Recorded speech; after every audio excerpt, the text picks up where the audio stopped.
Дариға Бадықова үшін тастап кеткен Олжас Абаевтың әйелі бұл өте сұлу әрі дарынды әнші екен. Даусының өзі сондай керемет. Живой тыңдасаңыздар. Түк қалмады жылынарлық, сезім жалған біліп алдық, сен бол. Сезімдерің жалғанын біліп алдық деп ән шырқап тұр. Осындай әп-әдемі әйелін және балаларын не үшін тастап кетті екен? Ол әрине байлық үшін шығар деп ойлаймын.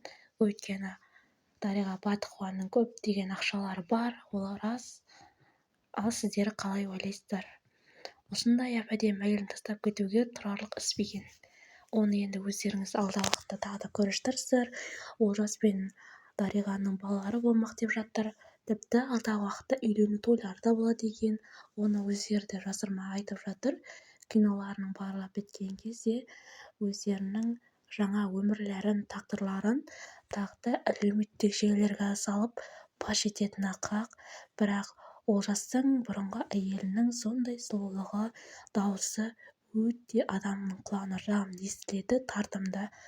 Сондай керемет талантты әншіні алдағы уақытта тағы да көреміз деп ойлаймын.